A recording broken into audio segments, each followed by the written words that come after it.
안녕하세요. 전라북도에 살고 있는 여성입니다. 저는 2년 전 이혼을 했는데요. 요즘은 이혼이 흠도 아니라지만 사실 이혼의 과정을 겪어보신 분들은 아시겠지만 인생에서 큰 상처로 남을 수도 있을 만큼 힘든 과정이잖아요. 저도 이혼을 하면서 지금은 그저 지나간 나의 과거인데다 크게 의미를 두지 말자라고 생각을 하고 있지만 과정 중에는 정말 힘든 시간들을 보냈어요. 이혼이라는 게 서로가 좋아서 죽고 못 살아 결혼을 했다가 환경적으로, 감정적으로 혹은 관계적으로 이제는 서로 같이 살면 죽을 것 같아서 하게 되는 거잖아요. 저도 그런 과정을 겪으면서 수도 없는 눈물을 흘리며 이 결혼을 선택한 것에 대해 뼈저린 후회를 해야만 했습니다. 저는 남편과 소개팅으로 만났어요. 저는 그 당시 커피 원두 유통회사의 회계 직원으로 들어가서 일을 하고 있었는데 영업부서 쪽에서 근무를 하던 동기가 우리 회사와 거래하는 작은 회사인데 회사 운영하는 대표가 열심히 사는 괜찮은 사람이라며 소개를 시켜주었어요. 그 동기는 저희 회사 돈을 납품을 하다가 친해진 사이였고 그 대표가 혼자서 고군분투하며 열심히 사업하는 모습을 보면서 평소 똑소리 나던 저를 소개시켜 준 거였습니다. 남편의 첫인상은 상당히 밝고 순수한 건실한 청년의 느낌이었습니다. 밑에 직원 한 명 두고서 자신의 사업을 위해 정말 열심히 일을 하며 살고 있었고 저는 그 모습이 멋있어 보이고 마음에 들었답니다. 그리고 그도 저를 소개팅에서 처음 본 날부터 마음에 담았었는지 얼마 안 가 고백을 해왔고 바로 연애를 시작해 한 2년 정도 시간을 보냈습니다. 2년의 시간 동안 남편은 저에게도 최선을 다했지만 사업에도 최선을 다해 상당히 성공적으로 회사를 키워놓았어요. 저는 그 사이에 남편이 사업에 더 집중을 할 수 있도록 아예 남편 회사로 들어가 회계를 담당하며 일을 도와주었죠. 초창기에는 적자도 날 때도 있었지만 남편은 그런 거에 개의치 않고 누구나 밟을 수밖에 없는 사업의 과정이라고 생각하며 오히려 본인이 가져가는 것은 없어도 저와 직원 월급을 다 챙겨주며 그렇게 일을 했어요. 그런 그가 저도 자랑스럽고 날이 갈수록 더 좋아졌어요. 그리고 그도 마찬가지였는지 힘든 과정을 보내고 회사 수입도 이제는 순이익을 꽤 보게 되고 안정적이게 되면서 그는 저에게 프로포즈를 해왔습니다. 그렇게 프로포즈가 성립이 되고 감격의 포옹을 나눈 뒤 저희는 곧바로 결혼을 하게 되었습니다. 근데 결혼을 하는 과정에서 보니 시아버지가 정말 멋진 분이시더라고요. 시아버지는 어릴 때부터 본인의 자식들을 굉장히 독립적으로 키우신 분이셨어요. 그래서 대학생 때부터는 용돈도 본인이 알아서 하는 거라며 아르바이트를 하며 자신이 쓸 것들을 벌어서 쓸 수 있도록 교육을 시키고 있으셨죠. 남편도 그래서 대학생 시절부터 아르바이트를 하다가 대학 생활에 묶이는 것보다 자신의 사업체를 만들어 일을 하는 게 더 적성에 맞을 거라고 생각해 군대에서 제대한 후 바로 진학했던 대학교를 자퇴하고 이 일 저 일 하며 악착같이 돈을 모아 사업을 시작하게 된 거였어요. 물론 사업 자금도 시아버지가 일체 도와주지 않으셨다고 합니다. 그만큼 자식들을 독립적으로 키우셨던 시아버지는 저희가 결혼식을 마친 이후에도 저희 둘을 불러 모아 단호하게 말씀을 하셨어요. 나는 내 자식에게 해줄 수 있는 최선이 결혼시키는 거라고 생각한다. 세아가랑 진규 너희 둘 결혼하는 것까지는 내가 최선을 다해 집도 해주고 결혼식 비용도 대줬어. 근데 이제 너희 둘 다 서로의 집에서 나가 둘이 또 하나의 가정을 이루는 거잖니. 그러니 이제 일체 양가 부모님께 손 벌릴 생각 말아라. 이제부터는 너희 둘이 해결하고 너희 둘이 헤쳐나가야 하는 거야. 언제든 인생의 조언이 필요할 때는 내가 도와주겠지만 금전적인 부분은 절대로 도와주지 않을 생각이니까 둘이서 처신 잘하고 책임감 있게 분에 맞게 살아. 알았냐? 네, 아버님. 아버님 말씀 새겨들을게요. 걱정하지 마세요, 아버지. 제가 아버지를 모르나요? 저희가 이제 다 알아서 할게요. 그러니까 걱정하지 마시고 저희 둘 잘 사는 모습 지켜봐 주세요. 저희는 이제 더 독립적으로 살라는 말씀을 하시는 시아버지 앞에서 잘 사는 모습을 보여드리겠다고 호언장담을 했어요. 하지만 그 호언장담은 얼마 못 가서 점점 무너지고 말았고 저희 둘은 파국까지 맞이하게 되었습니다. 저는 연애할 때처럼 행복할 거라고 생각했던 결혼 생활이 점점 버거워지기 시작했어요. 그건 바로 철없는 시어머니 때문이었습니다. 시어머니는 시아버지와 달리 상당히 노는 것 좋아하고 늘 밖에 나가 친구들과 시간 보내는 것을 즐겨 하셨어요. 시아버지는 항상 집에 머무시면서 신문을 읽으시거나 가볍게 TV를 보시고 정 답답하면 동네 한 바퀴 돌며 산책을 하는 수준이었는데 시어머니는 늘 밖에서 친구분들과 놀러 다니셨어요. 그리고 저희 집과 시댁집은 가까운 곳에 위치하고 있었는데 늘 밤 늦게까지 친구들과 모임을 하다가 거나하게 술에 취하셔서는 그 지인분들을 다 데리고 저희 집으로 꼭 마지막 코스를 밟으셨어요. 저나 남편은 일 끝나고 퇴근 후 시간을 보내고 있다가 시어머니의 갑작스런 방문에 아무것도 못하고 그대로 손님 맞이를 해야 했습니다. 시어머니는 아무런 연락도 없이 다짜고짜 저희 집에 지인분들 데리고 들어와서는 큰 소리로 늘 요구를 하셨죠. 예, 세아가 우리 여기 지금 막걸리 먹을 거니까 얼른 나가서 막걸리랑 파전거리 좀 사와라. 부침가루는 집에 있니? 빨리빨리 좀 만들어봐. 여기 손님들 기다리게 하지 말고. 네, 어머님 잠시만 기다리세요. 저는 처음에는 시어머니의 방문이 갑작스럽고 힘들었지만 그래도 또 그러진 않으시겠지 생각을 하며 해달라는 대로 해드렸어요. 저희 남편도 또 이러진 않으실 거라고 하기에 화가 나려는 걸 꾹 참고 했습니다.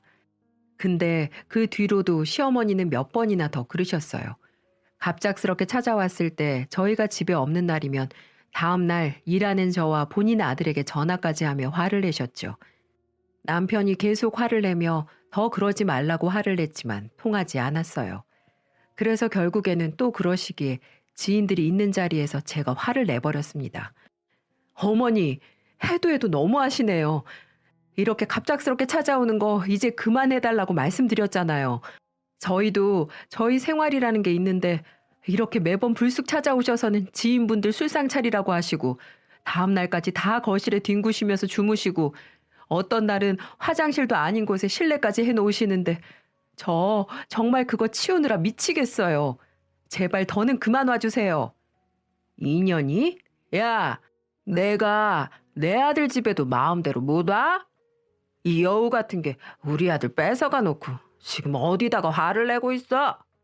시어머니는 늘 술에 취한 상태로 오셨기 때문에 혀를 베베 꼬며 저에게 따지시더군요. 하지만 거기에서 저는 지지 않았어요. 저에게는 든든한 방패막이 하나 있었거든요. 바로 저의 아버님이었습니다. 시어머니는 제가 그렇게 따지는데도 지인분들을 다 데리고 그대로 거실에서 버티셨어요. 저랑 남편이 화를 내는데도 몇몇 정신이 들어 눈치 보며 나간 지인들 외에는 거실에 죽치고 드러누워서 술상을 내놓으라며 행패를 부리고 있었죠. 저는 남편의 말도 듣지 않고 제 말도 듣지 않는 시어머니를 보면서 곧바로 시아버지에게 전화를 드렸어요. 사실 그전에도 이런 일이 몇 번이나 있었지만 두 분 사이를 생각해서 말씀을 안 드렸었는데 이번만큼은 참을 수가 없었어요. 그래서 곧바로 시아버지에게 전화를 드렸답니다. 근데 이미 시어머니는 인사불성이 되어 제가 누구랑 통화를 하는지도 듣지 못하고 계셨어요.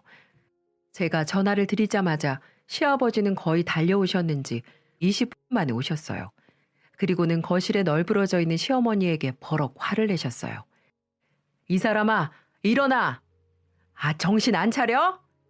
아, 몰라. 술상 내놓으란 말이야. 이 여편네가, 야, 며느라, 세수대 하나만 가지고 와라. 시아버지는 호통에도 정신을 못 차리고 있는 시어머니를 바라보며 저에게 세숫대야를 하나 가지고 오라고 하셨고 제가 얼른 가져다 드리니 그대로 화장실로 가서 물을 잔뜩 받아놓고는 거실 바닥에 있는 시어머니에게 부어버리셨어요. 아이고, 깜짝이야. 이 사람이 지금 정신을 어디다 두고 사는 거야? 당신 여기가 어디라고 와서 행패를 부리고 있어? 미치려면 곱게 미쳐야지. 당장 안 일어나? 그제서야 물벼락을 맞고 정신을 차리신 시어머니는 시아버지의 모습이 그때서야 제대로 보였는지 깜짝 놀라며 일어나셨어요. 시어머니는 시아버지를 굉장히 무서워하셨기 때문에 잔뜩 화나 있는 시아버지 모습을 보며 설설 기기 시작하셨습니다. 여보, 언제 왔어? 아, 참, 내가 술이 좀 취해서 말이야. 당장 집에 갈게. 아들, 미안해. 이 엄마가 취해서 그랬어. 취해서. 갈게. 다시는 안 와. 시어머니는 결국 시아버지에게 물벼락과 호통을 맞으며 그대로 지인분들을 끌고 나가셨어요. 덕분에 저희 집 거실은 물바다가 돼버렸지만 다행히 거실에 카펫이라든지 젖어서 곤란해질 만한 것들이 아무것도 없었기 때문에 남편과 둘이서 해결하고는 그 뒤로 좀 평온하게 지냈습니다.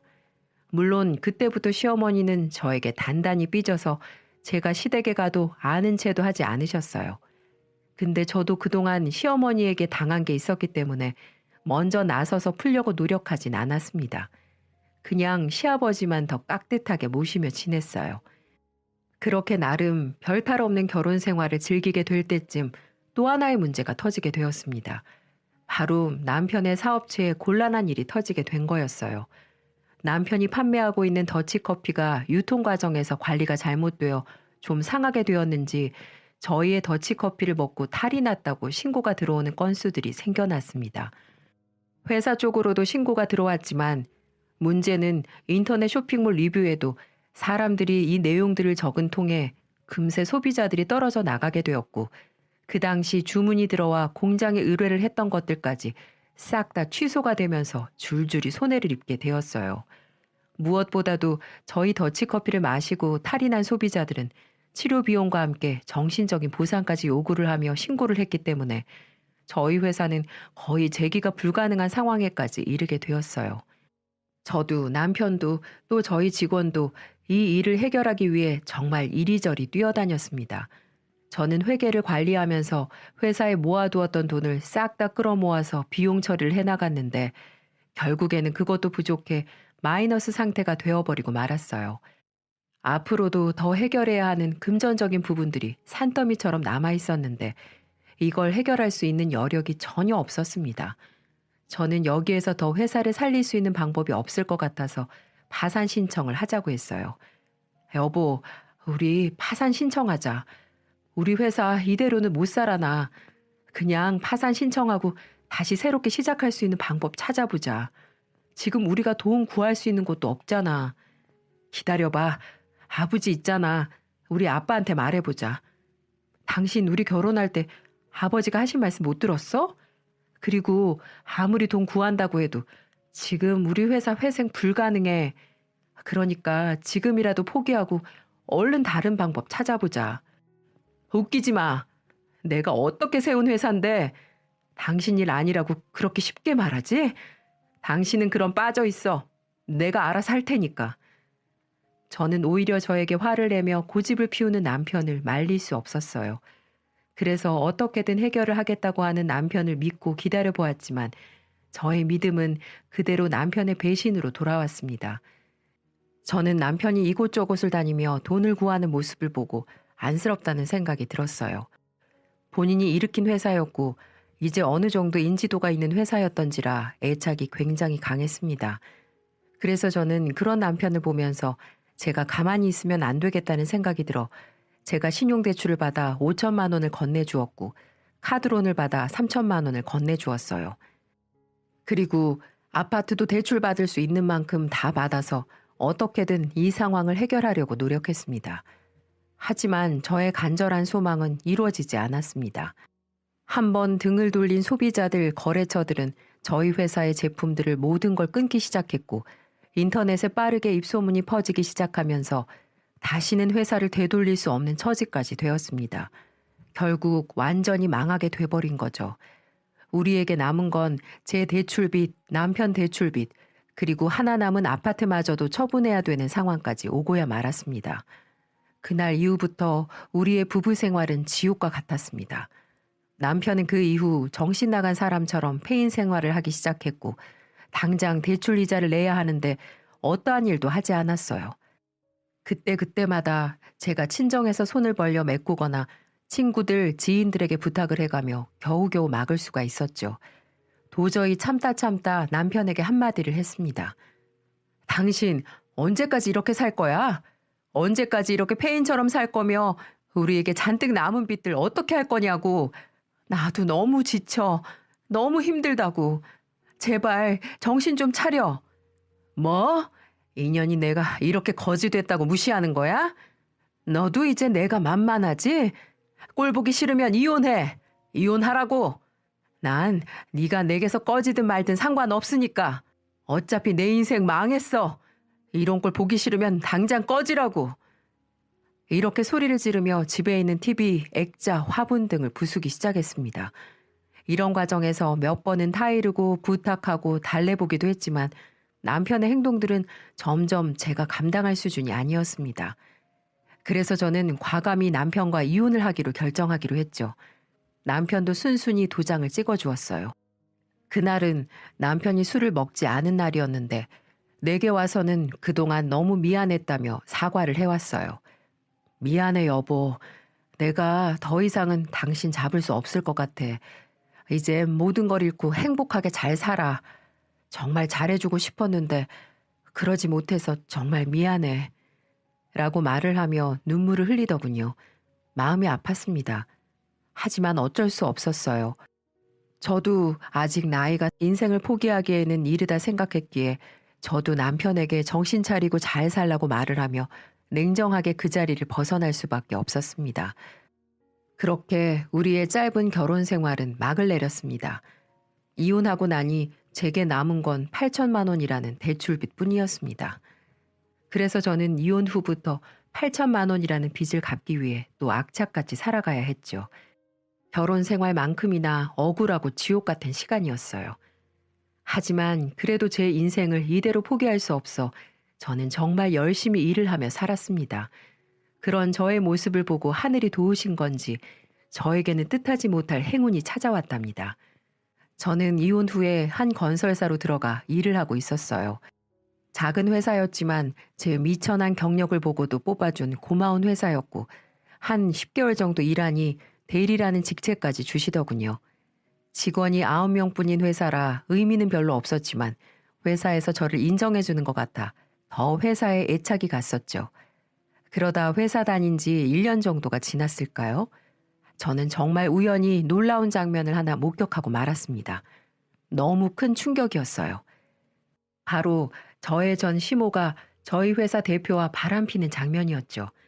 저희 회사는 부서별로 칸이 나눠져 있고 대표룸이 사무실 가장 안쪽에 위치하고 있었는데 평소 자신의 생활을 늘 개방적으로 공개하며 지내던 대표가 어느 날 본인이 만나는 여자를 데리고 회사를 들락날락하기 시작했어요. 그리고 그 여자가 놀랍게도 저의 전 시모였습니다. 심지어 그때 전 시모 나이가 58세였는데 대표보다도 연상이었어요. 둘이 손잡고 당당하게 대표방으로 들어가는데 저는 대표방과 가장 멀리 떨어진 구석 자리에 위치하고 있어서 그런지 전 시모는 저를 못 보더라고요. 대표님은 아내와 이혼한 후 홀로 2자녀를 키우며 살고 있었는데 평소 성실하고 몇 안 되는 직원들에게도 잘해줘서 신망이 두터운 분이셨습니다. 그래서 그런 분이 전 시어머니를 만나고 있다는 게 믿기지 않았어요. 제가 생각하기에는 대표님에게 유부녀라는 걸 숨기고 접근한 것 같아 보였습니다. 오히려 내가 이 사람 여자친구라는 걸 자랑하듯 당당하게 고개를 쳐들고 앞만 보고 걸어가는 꼴이 우스웠습니다. 사실 전 시모는 제가 남편과 이혼을 할 때 저 때문에 본인 아들이 망한 거라며 폭언을 마구 했었어요. 그래서 끝인상이 매우 좋지 않은 상태로 남아있었죠. 반면에 시아버지는 제 손을 꼭 잡아주시며 그동안 고생 많았다고 해주셨어요. 그런 시아버지에게는 늘 죄송한 마음과 감사한 마음을 가지고 있었죠. 그래서 저는 그날 바로 전 시아버지에게 가서 시어머니가 바람피고 있다는 사실을 알려드리기로 결정을 했습니다. 아버님, 오랜만에 얼굴 뵈었는데 이렇게 안 좋은 소식 전해드려서 죄송합니다. 근데 아버님을 생각해서 말씀을 드려야 할 것 같아서요. 그래, 무슨 일이길래 그렇게 거창하게 사과부터 하는 거냐? 말해봐. 사실 제가 지금 건설회사에 다니고 있는데 오늘 저희 대표님이 본인 애인이라며 여자를 한 명 데리고 왔는데 그게 어머님이셨어요. 보자마자 제가 너무 놀라서 사진을 찍거나 하진 못했는데 어머님이 분명했어요. 그래서 아버님께 이 사실을 알려드려야겠다 싶더라고요. 뭐야? 이 미친 여편네가 끝까지. 고맙다 아가. 네, 이 여편네 가만두나 봐. 혹시라도 더 알게 되는 거 있으면 바로 연락 좀 줄 수 있겠니? 네, 아버님, 그럴게요. 시아버지는 저의 말을 듣자마자 또 화를 내기 시작하셨고 잔뜩 흥분을 한 상황에서 저에게 고맙다고 하고는 그 뒤로 또 새롭게 알게 되는 사실들이 있으면 바로 전달을 해달라고 하셨어요. 그래서 저는 아버님께 더 힘을 실어드리기 위해 일부러 대표님께 접근을 했습니다. 대표님, 임대리, 무슨 일인가? 저번에 회사로 모시고 오셨던 여자친구분 말이에요. 되게 미인이시던데 어디서 그런 분을 다 만나신 거예요? 저는 일부러 대표님께 접근을 해서 새로운 정보들을 마구 입수를 했어요. 하하, 그래. 나보다 누난데 말이야. 아주 그냥 예쁘더라고. 내가 전주에서 등산 동호회를 하나 하고 있는데 거기에서 만났어. 같이 등산하면서 정든 거지 뭐. 아, 네. 그러셨구나. 요즘에는 데이트 안 하시나 봐요? 사무실에 또 안 모시고 오세요? 뭐 조만간 같이 올 수도 있고. 근데 임대리, 뭘 그렇게 관심이 많아? 네? 아, 아니요. 대표님처럼 개방적이신 분 처음 봐서요. 멋있으세요. 하하하, 고마워. 저는 대표님에게 평소 하지도 않던 아부까지 하며 정보를 캐내어 그대로 시아버지에게 전달을 해드렸어요. 시아버지도 그동안 그 뒤를 캐면서 증거들을 많이 모으셨는지 이혼을 준비 중이라고 하시더라고요. 솔직히 처음에는 내가 괜히 말씀을 드린 건가 걱정이 되었어요. 근데 가만히 생각을 하니까 오히려 사고뭉치에 철없이 남편 고생만 시키는 시어머니에게 배신당한 시아버지가 너무 불쌍하더라고요. 그래서 오히려 벗어나게 해드릴 수 있는 통로를 알려드리게 된 것 같아 뿌듯했습니다. 시어머니 정보를 알려드린 후 한동안 연락이 끊겼었어요. 시아버지 쪽에서 이만하면 충분할 것 같다고 말씀을 하셨기에 저도 더 보태지 않고 있었죠. 그러다 몇 개월 뒤에 이번에는 시아버지가 저를 먼저 호출을 하셨어요. 아버님, 잘 지내셨어요? 그간 어떻게 지내셨어요? 어머니랑 일은 잘 해결하신 거예요? 그래, 아가, 너도 잘 지냈지? 다 해결했다. 다 끝났어. 그 여편네하고는 깨끗하게 이혼했다. 너네 대표라는 사람한테 위자료까지 청구해서 다 받았고 이제 깨끗하게 남남이야. 속이 다 후련하구나. 그러셨어요? 잘하셨어요, 아버님. 정말 고생 많으셨어요. 앞으로는 아버님만 생각하시면서 노년 행복하게 지내세요. 그래, 고맙다. 근데 아가, 내가 이혼을 해보니 네 생각이 참 많이 나더구나. 우리 아들놈이야 아직도 정신 못 차리고 빌빌거리고 있으니 꼴도 보기 싫은 거 말 다 했고 내 아들놈 끝까지 도와보겠다고 사업 마무리 될 때까지 자리 지켜준 네가 이혼하면서 떠날 때 그 마음이 얼마나 아팠을꼬 생각을 하니까 내 정말 너한테 미안해지더구나. 아버님, 그동안 어떻게 지냈니? 내가 진작에 이것부터 물어봤어야 했는데 이게 먼저였는데 말이야. 저 그냥 잘 지냈어요. 이혼하고 곧바로 직장 구해서 다니면서 빚 갚으며 지냈어요. 사실 결혼 당시에 사업 살려보겠다고 제 명의로 대출을 좀 받았는데 지금은 그거 갚으면서 지내고 있어요. 아, 뭐야? 왜 이혼할 때 진작 그 얘기를 안 했니? 내가 우리 아들 대출 빚은 못 갚아줘도 우리 아들 때문에 남의 귀한 자식을 이대로 인생을 살게 할 순 없지. 기다려봐라. 한 30분 걸릴 게다. 그러시고는 어디론가 다녀오시고는 제게 두꺼운 돈 뭉치를 들이대셨습니다. 아버님, 이게 뭐예요? 뭐긴 뭐야. 8천만 원이지. 이걸로 당장 빚 갚아라. 너는 그런 일이 있었으면 진작에 말을 했어야지. 이건 그거랑 경우가 다른데. 진규놈이야 지가 진 빚 지가 알아서 갚아야겠지만 너는 아니잖아. 그거 다 내 새끼 때문에 피해 입은 건데 왜 네가 그걸 갚어? 아버님, 죄송해요. 그리고 감사합니다. 저 정말 힘들었어요. 그래, 그래 아가. 이거 받고 당장 갚아라. 나도 참 생각이 짧았다. 좀 더 물어봤어야 했는데. 나도 네 덕분에 내 인생 구제받았는데 나도 네 인생 구제해야 할 것 아니냐. 그러니까 그만 울고 얼른 가서 이걸로 당장 다 해결해. 네, 저 염치 없지만 이 돈 받을게요, 아버님. 감사합니다. 시아버지는 저의 이야기를 듣자마자 곧바로 8천만 원을 은행에서 빼와 저에게 주셨어요. 저는 그 돈 뭉치를 안고 그 자리에서 얼마나 울었는지 몰라요. 결혼 생활부터 시작해서 이혼 후 지금까지 힘들게 산 저의 인생을 이렇게 보상받는구나 싶었거든요. 그렇게 시아버지와의 감격스러운 만남 이후에 저는 빚을 싹 다 갚고 이제는 제 통장에 돈을 모아가며 열심히 남은 인생을 살고 있어요. 시아버지에게 이야기를 들어보니 전 남편은 아직도 정신을 못 차리고 이 일 저 일 기웃거리며 겨우 빚만 갚아나가고 있는 상황이라고 하더군요. 시아버지는 그 후에 운영하시던 금은방을 잘 운영해 나가고 계세요. 한 번씩 찾아뵙고서 밥도 먹고 하는데 시어머니와 사실 때보다 훨씬 더 표정이 편안해 보이신답니다. 저는 제 인생을 구제해준 시아버지에게 작은 것이라도 뭔가 드리고 싶어 얼마 전에는 한약도 한 접 대접해 드렸답니다.